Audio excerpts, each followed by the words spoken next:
As we know, when we think of Ed, we think of achievement. Our next speaker is someone no stranger to achievement himself, as an actor, a winemaker, and probably more importantly, a friend of Ed. Please welcome Sam Neill.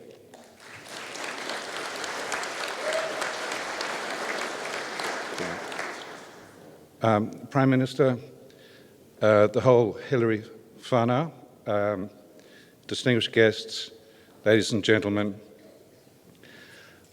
I think what I liked most about Ed Hillary were his haircuts. He usually looked like some sharer had given him a bit of a whack after work sometime and come around the backs and the side and completely overlooked the top.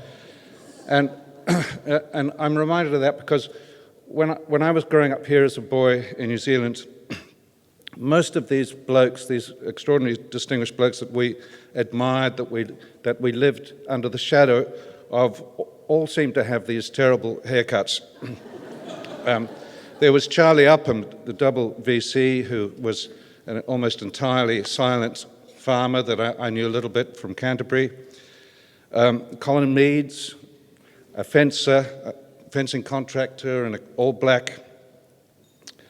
Peter Snell, the greatest middle distance runner of all time, terrible haircut.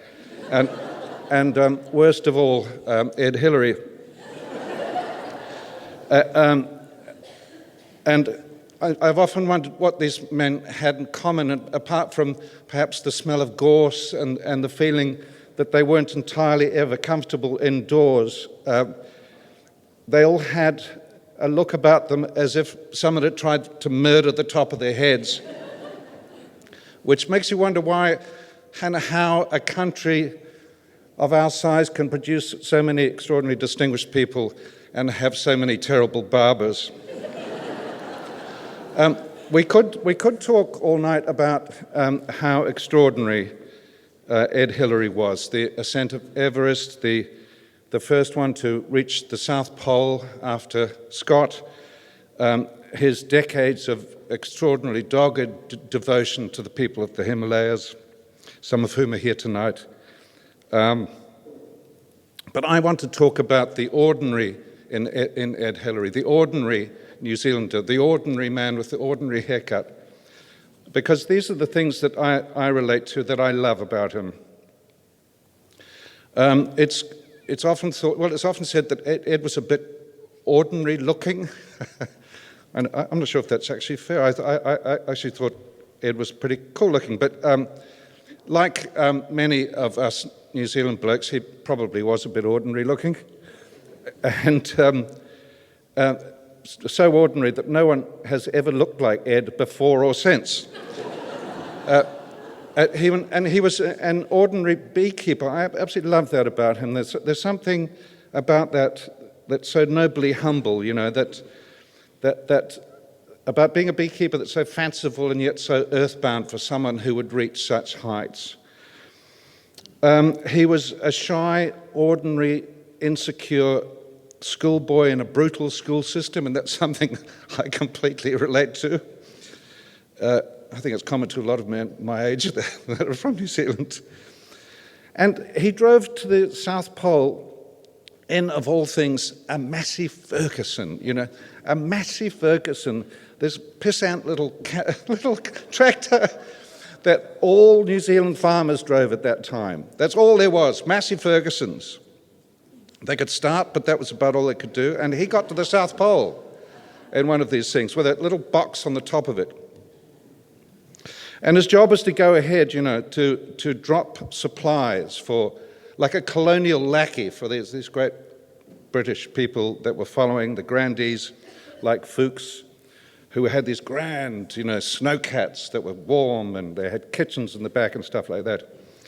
And then, of course, famously, Ed decided that the gentleman behind could get stuffed in because he couldn't be bothered waiting for them. And there he was at the pole to meet and greet the gentlemen when they finally arrived. And so that's the sort of thing that inspired ordinary young New Zealanders like me. Because we might be ordinary from an obscure corner of the world, but even if we only drove Massey Ferguson's, we could be first. And just one final, last tiny observation about a detail about Ed that I find most telling and moving, and it's that moment on the summit of Everest when he and Tenzing stood surveying the peaks around them. They were exhausted, they were anxious about the descent, but they were at the same time exhilarated about what they just achieved. And then Ed did something that was so quintessentially New Zealand, so telling of an ordinary, typical New Zealander of his time. He stuck out his hand to shake the hand of Tenzing. And Tenzing took Ed's hand and he shook it. And that handshake at the top of the world, I just find completely touching. And then Tenzing reciprocated by embracing Ed and pounded him on the back. And there's something about that moment at the top of the world on that extraordinary day, from those ordinary men, those ordinary gestures, from those that's so ordinarily human and beautiful.